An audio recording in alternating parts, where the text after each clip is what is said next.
Hey everybody, it's Jason Blaha here, and a lot of you may have saw the weigh-in I did yesterday. I went ahead and put it up. It's up on Instagram. I'm down to 232, so down 18 pounds. I'll discuss later as I get a little further along kind of my strategy of what I'm doing, but I want the weight loss to be significant before I say much of anything, probably at around the 30-pound mark.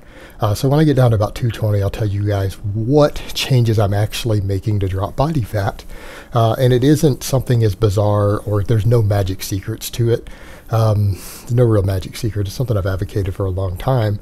I decided to go ahead and fully put into practice because I just simply need to get leaner for my overall health. I don't care about aesthetics. I don't care about any of that nonsense. I'm a straight dude and I'm in a relationship. Aesthetics are the last thing really on my mind. But my health sure as hell matters a lot to me. And I need to be down under 220, possibly closer to 200 just for my overall health. So I'm cutting body fat in a sane and reasonable way. So what I'm doing here with my training, just so you guys have a real good idea of what's going on, is I'm doing slightly lighter weight. I'm doing mostly, again, big full body exercises, but I'm trying to preserve muscle mass. So I'm not focusing on peak strength anymore. So you don't see me doing any triples. Today was all 5 and 6 reps, but I'm trying to stay in the 5 to 8 rep range for the most part. It's generally what I do, multiple sets of everything if possible. And the whole point behind this is that I'm not worried about peak strength and peak speed or any of that anymore. So triples for speed and stuff are kind of out. Now it's all moderately heavy weight.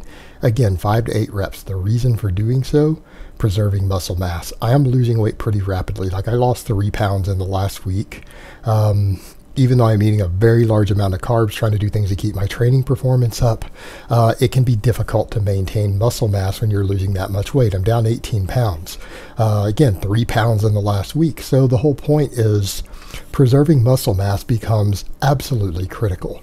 And so I filmed this whole workout for you guys so that you guys can get a real good idea of what I'm doing. And just to kind of explain everything, I may or may not re-loop some of it in again while I talk so I can explain more of what I'm doing. But first, you guys saw me doing the clean and push press.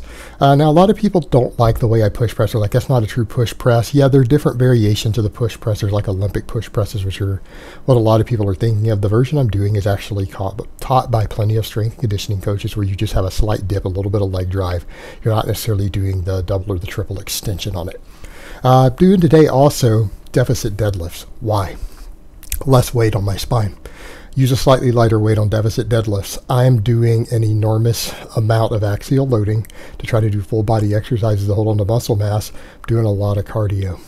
All right, I need the recovery right now, and you simply get better recovery if you can get the same amount of tension with slightly less weight.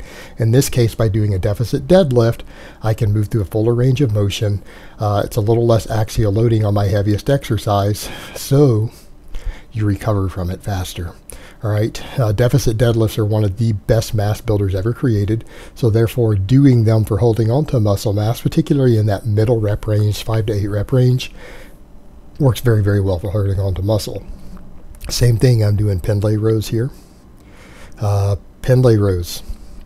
Fantastic speed and strength builder, but a good muscle mass builder overall. Again, 5 rep sets. Doing 3 of them, and this time I'm really trying to maintain good form, because the whole thing here is, guys, maintaining muscle mass, you do need to have tension on the muscles. It's not about cheating at this point. I don't have extra energy to cheat. All right, to do a bunch of cheat reps and swinging and cheating. I need to get my muscles work. I need to get them enough workload and tension without exhausting myself to tell my body, hey, you need to hold on to the muscle mass that you have. You're losing weight. Your body will be prone to taking muscle mass off that you don't need. And if you're not able to maintain enough tension on your muscles, again, by knowing exactly what you're doing, and you can do that with cheat reps, but they take a heavier toll on your body. A lot of cheating and stuff does. So by using stricter form on some of these exercises, things like the deficit deadlifts, doing strict Pendlay rows, I can maintain speed. I can maintain power, full range of motion, strength, but without burying myself. Because just like today, I really wanted to do 3 sets of deadlifts, the deficit deadlifts. I didn't have it in me. Particularly after the weight drop this morning. I swooshed like 2 more pounds this morning. That 1 set of deficit deadlifts actually felt really heavy. I didn't have more in me.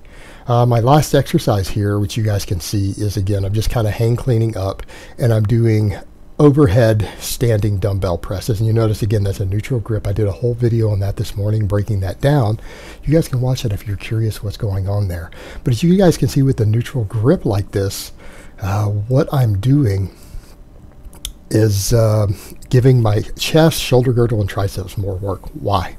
That's a weak point for me. That's something I know I need to work on from a size and strength perspective. Hell, even an aesthetics perspective. I need more tricep and delt.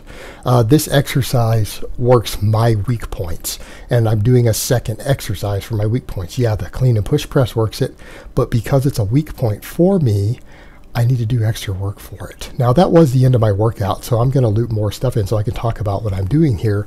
But by doing a second exercise for your weak point that hits it from a different angle, it can hopefully maintain that maximally. Maybe if I get lucky during this cut because I'm putting an extra work into that area, all right, extra work into that area, it's going to maybe grow a little bit, but at the very least it'll help me preserve more muscle mass there. So even when you're trying to lose body fat, you still have to think in terms of weak points. You have to expect that you may not grow, but if you can preserve those weak points maximally, train those weak points from a couple different angles and different motor patterns, what's going to happen? You're going to be stronger on them, better on them, best maintenance on them, so when you do go back to being able to gain muscle again, they're going to be primed and ready to grow. And that's the idea there. Because one thing you always have to be prepared for when you're losing body fat or losing weight, you have a risk of losing muscle. If you're a noob, no, exercise will handle it. When you're a more advanced lifter like me, if you're not blasting a bunch of gear, all right, you have to anticipate some muscle loss, some strength loss. And so you really are going to have to focus on your areas that you know are your weak points. You're going to need to make sure that you maintain 100% of the muscle mass in them. So if that's the case, you're going to have to work them a little harder. So in this case, we get 2 exercises for that. And back to another clip of these deficit deadlifts again. I think you guys will notice with this,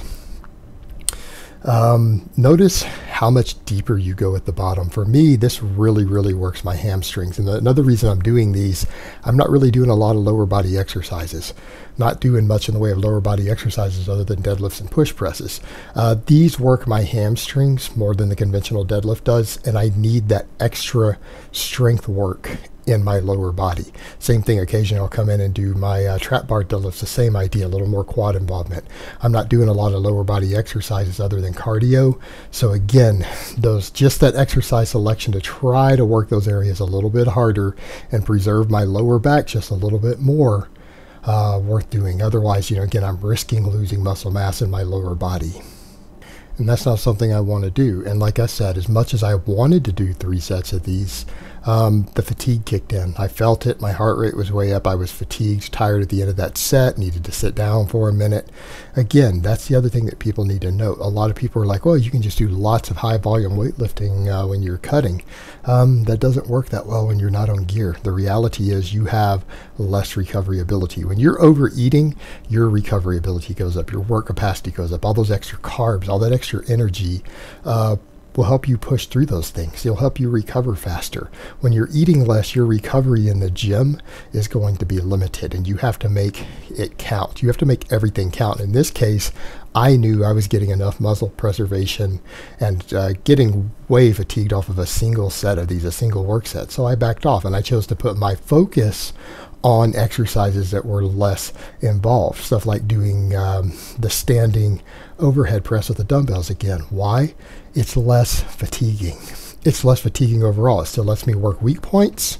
It's still a full body exercise, still burns calories, but it's less fatiguing. I chose to continue to do 3 extra sets of those instead of doing some extra deadlifts so that I could continue to get training in, keep my heart rate up a little bit, work the things I needed to work without burying myself. And I think that's one of the biggest problems a lot of guys run into when you are trying to lose body weight.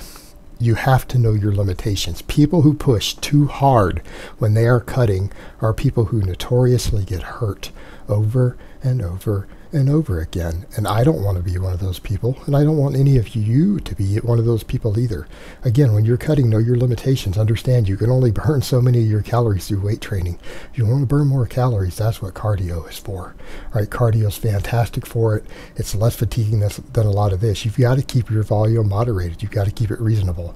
Like, I wouldn't train, even the way I trained today, more than 2 or 3 times a week, tops when I'm cutting. All right, that's all that you can handle. All right, guys, but that's really all I have to say on that today. I hope it's been informative, and I will talk to you guys next time.